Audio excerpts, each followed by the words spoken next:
시체 항구로 SKY 순회복 실습. 부산 피란 시절에 서울대는 부산 강북동 2번지 동주중학교 본부에 마련했습니다.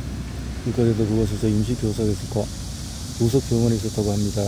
부산 강북동에서 동주여성에서 임시막사를 해서 서울대 의대를 비해서 또 세브란스, 또 서울여의대, 고려대의대, 이화여대 등등에서도 듣다 보니 방금 말씀하신 학교 학생들이 시체 하나를 가지고 차려 해부 실습을 했던 생각이 나네요. 부산은 지리는 잘 모르지만, 자, 전쟁통인데 실습용 시체가 부족했습니까? 시체는 많았겠지요. 하지만 연고가 없어야 하고 상태가 온전해야 하니까 주로 행여병자의 시체가 쓰였습니다. 행여병자도 많았을 텐데요. 아마 시체를 보존하는 포르말린이 부족해서 그렇지 않나 짐작합니다. 시체를 해볼 때 견딜만 했습니까? 저는 그런 대로 잘 참는 편이었습니다. 이렇게 하는 사람도 있었지만은 손을 내과에 가서 씻었습니까? 실습실이라는 것이 사람이 안 다니는 산골짜기 천막을 쳐놓은 수준이었습니다. 옆에 내물 흐르고요. 하긴 여러 대학이 시체 하나로 실습을 했다는 것도 그때니까 가능했던 이야기 같습니다. 서울대 의대가 해부를 하고 나서 덮어놓고 그 다음은 여의대가 하고 그 다음은 세브란스 이화여대 서울대 지대의 순이었죠. 나중에 여의대가 고려대 세브란스 의대 이런 세대가 되었으니까 요즘 말로 SKY 순이네요. 순서가 왜 그렇게 되는지 모르겠습니다. 우선 부산에서도 탈선 비슷한 로맨스가 있었습니까?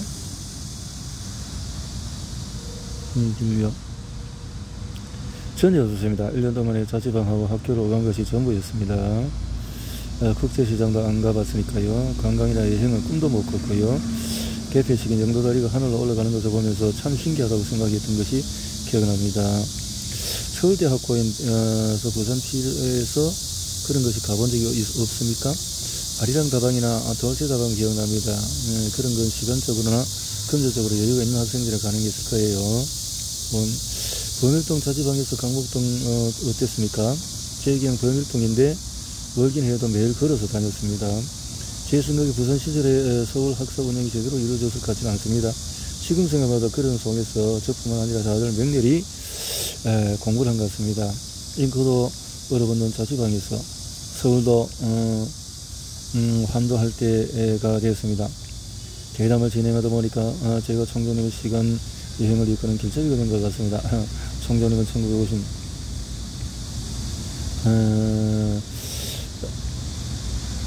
옥구 고향지에서 대전으로 서울까지 기차를 타고 올라간 게 기억이 납니다.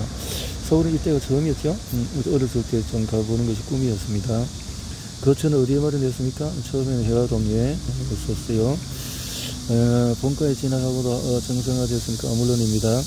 아시다시피 제가 자존심이 너무 강하지 않습니까? 일이 입학할 때도 전부 무슨 건설달 어디 의사 다소 위축되는데 그걸 공부를 열심히 해서 성적이 풀었거든요. 서울 어디 입학해보니까 집안이 좋은 것은 기본이었습니다. 경기여고 1등 출신도 있고 독일어 소설을 줄줄 또 영어회화가 거침없이 하는 등등 학생들. 자, 앞발이처럼 공부를 했습니다. 방 아닌데도 잉크가 얼었습니까? 당연히 얼지요. 자취방에서 뭘 거요? 떼울 수는 없잖아요. 펜과 잉크를 썼다는 것도 지금 세대는 참 생경한 느낌일 겁니다. 그럼요. 전기도 안 들어와서 석유등전하고 공부를 했습니다. 한옥고자가 다 그랬습니다. 변소 아이가 빠져 죽는 아이도 일어났던 시절이잖아요. 현재 한국 화장실 청결하고 쾌적하다고 하는데 그러기 말입니다. 모두가 착했던 순수의 시대에 이런 것도 해당이 되는지 모르겠는데 서울대가 함춘원 음악대학 건물을 지은다고 해서 대모한 적이 있습니다. 지금은 함춘원지라고 서울대 병원 흔적만 남아있지만 원래 거기가 숲이었습니다. 정신과 병동으로 가는 길목이 있어서요. 청년 의사와 간호사가 사귀는 장소이기도 했고요. 자, 의대 안에서 음대를 짓는다고 했으니 그 이유였습니다. 대모로 해봐야 음대 공사장 앞에 쌓아둔 벽돌 그런 거, 어머니가 학교를 되느라 고생했다는 거, 일찍 과외를 1년 동안 했습니다. 청명동에서 과외를 하고, 주인 여자가 얼굴도 예쁘고 그런 티가 조금 났습니다. 고학년 되고 의사시험도 준비하고 졸업할 때까지 편안히 지냈지요. 최인재라는 분은 박지원 선생님과 함께 총장님의 평생직이라고 알고 있는데, 총장님 평생 지우가 많으시네요. 그러네요. 두 사람은 평생을 박지원 선생님이 어떻게 됐습니까? 부역으로 1위 여고에서 제적당했던 이야기 하셨습니다. 물론입니다. 재홍이가 서울 제4지방에 찾아온 적도 있었습니다. 대학에 오고 싶은데 6.25에 중퇴니까 고등학교 졸업이 있어야 하잖아요. 고교 편입이 가능한 학교를 알아보다가 찾으는 것이 서울 정신여고였습니다. 결국은 잘 안 되었습니다. 거기는 다시 내려가야 했겠네요. 같이 계셨으면 참 힘이 됐을 텐데, 며칠 같이 일해서 내려갔는데, 그때는 웬만한 도시가 아니면은 열차가 하루 한 번꼴로 운행했습니다. 밤차로 혼자 내려가는데 너무 안쓰러워서 제가 서울대 배지를 떼서 지용이 가슴에 달아주었어요. 대학생이 대접받던 때였으니까요. 서울대에 입학하면 배지뿐만 아니라 배려물을 나눠줬었지요. 그랬을 겁니다. 저보다 한 해 먼저 입학한 선배네요. 최인재 선생님은 본과에 알게 된 친구입니까? 그렇습니다. 최인재가 평양 의전에 살다가 서울대 의대에 본과로 편입했어요. 보니까 부산에서 나처럼 범일동에 살았다는 거예요. 이렇게 너나 없이 고생했던 세대인데, 그 친구가 언니가 군인하고 결혼했어요. 언니가 서울집에서 하숙을 했는데, 이렇게 집에 하숙생도 있었다는 말이네. 남학생이었습니까?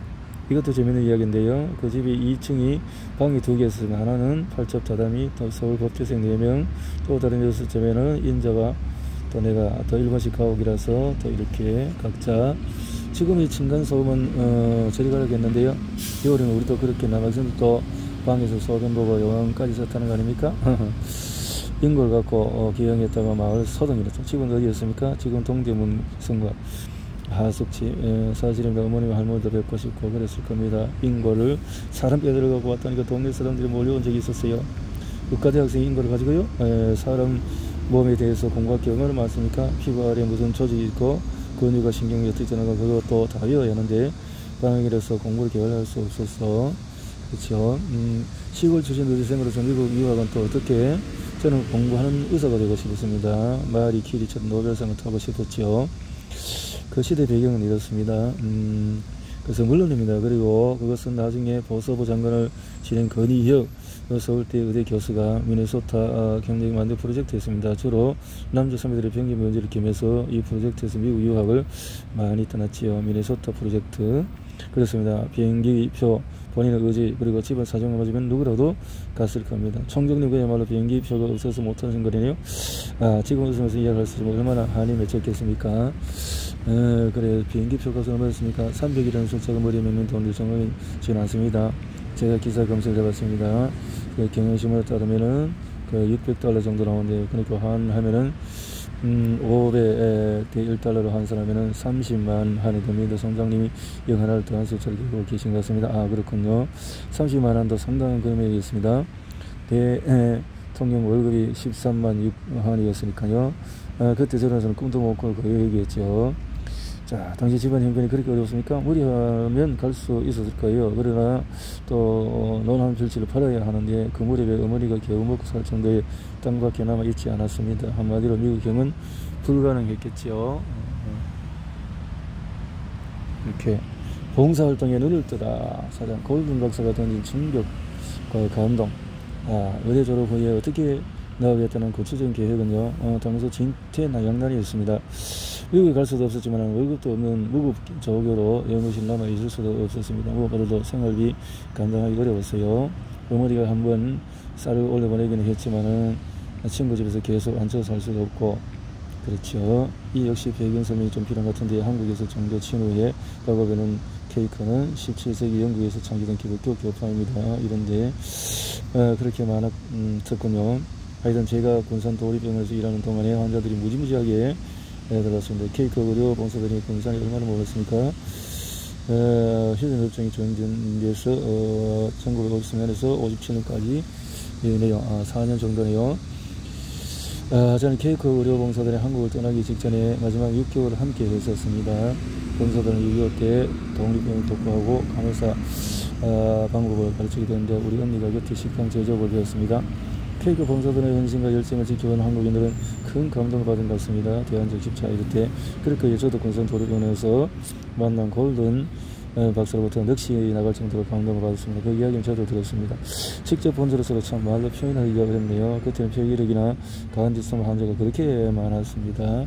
참 컥컥거리는 죽어가는 폐렴 환자가 참 들어왔고 이렇게 자신 입으로 피고름을 빨아내는 거 이런 골든 박사의 그런 모습이었습니다. 충격이 컸습니다. 그 환자는 얼굴 전체가 피고름 범벅인데 저를 여기서 다른 의료진들이 얼어붙은 채로 서 있습니다. 의사는 저리해야 한다. 그때는 워낙 충격이 커서 아무 말도 못했습니다. 아무도 평생 잊을 수 없는 커다란 깨달음이었습니다. 총장님 고향인 군산의 도립병원에 기형했으니 어머니가 상당히 든든하셨겠네요. 어머니 건강검진을 해드렸고 아마도 참 그렇지요. 딸 잘 키웠다고 부러워했을 것 같습니다.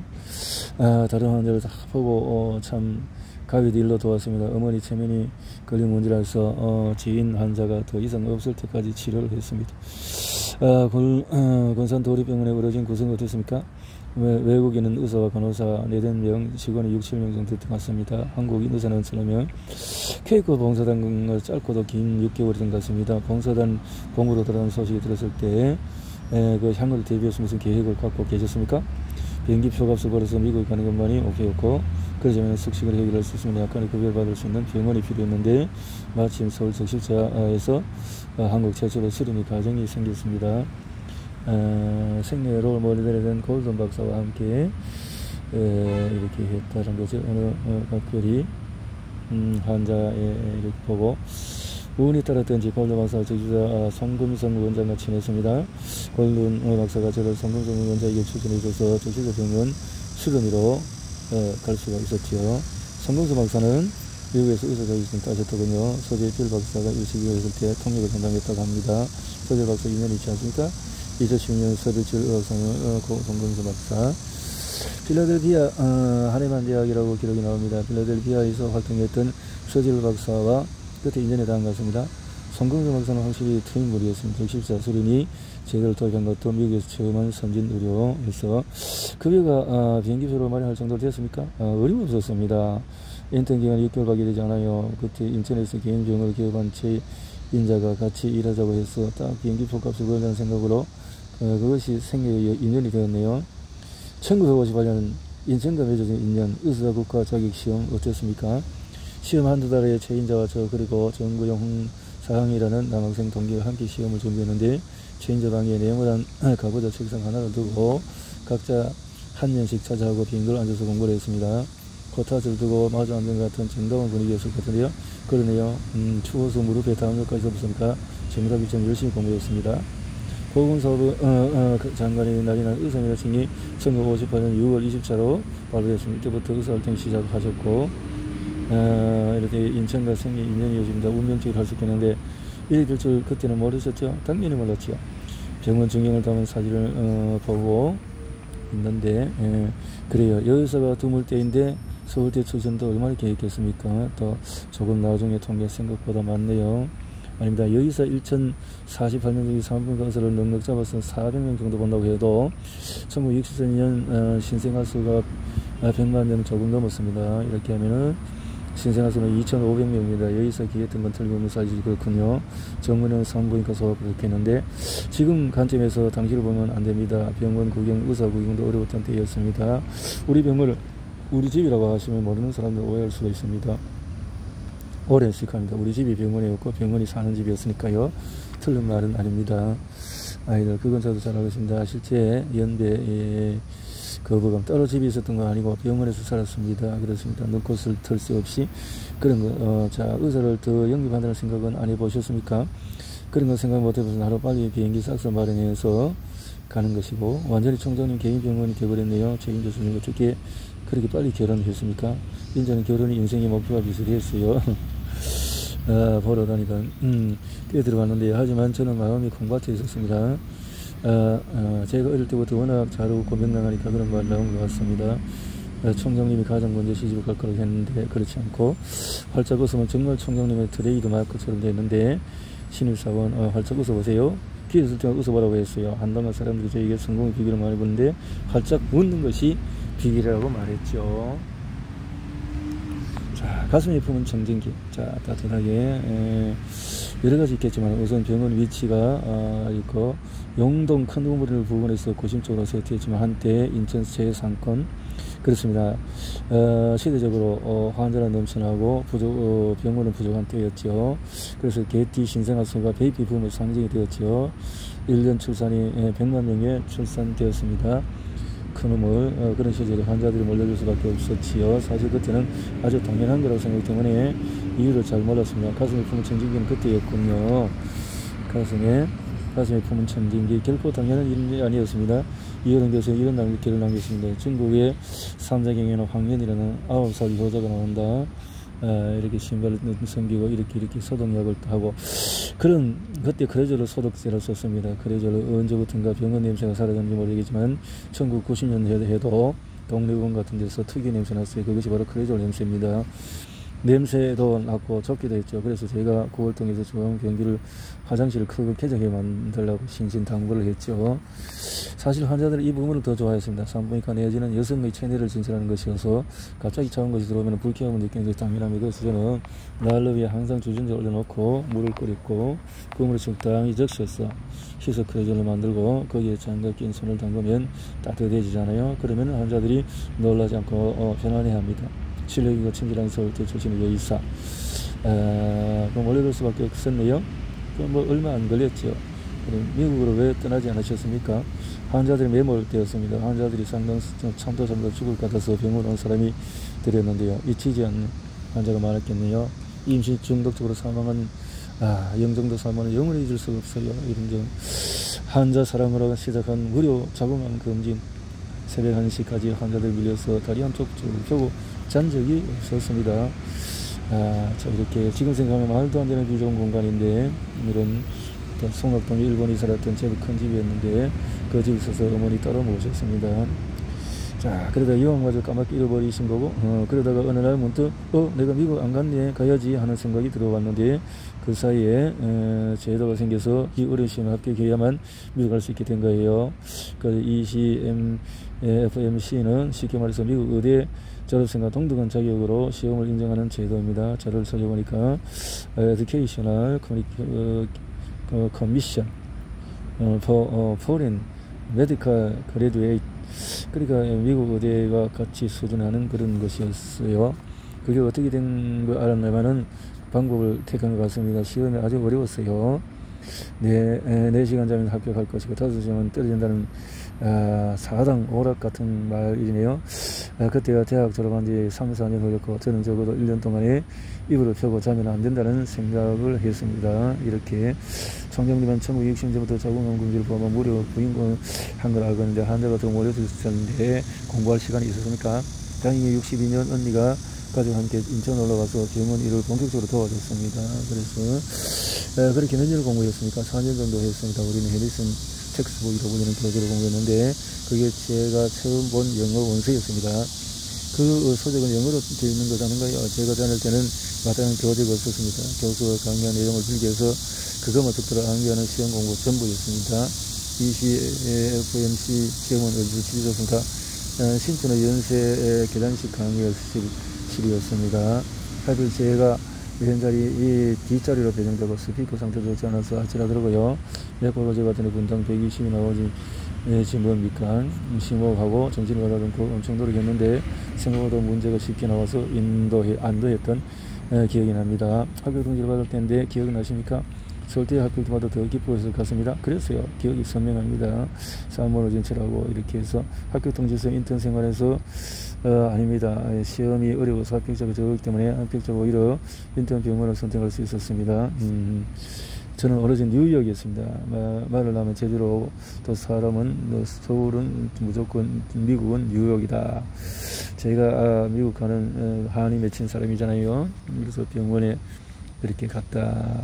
참 한국과의 이별 여행 이렇게 이해갑니다. 그동안 공부하랴 이렇게 해서 자 해서는 거기에 갔었고요. 대형각에 갔었고 무학성 박지영과 또 지용이 어렵사리 어쩌리 이런 친구들 또 있었고 요즘 밥 없으면 굶는 게 아니라 라면 먹으면 되잖아요.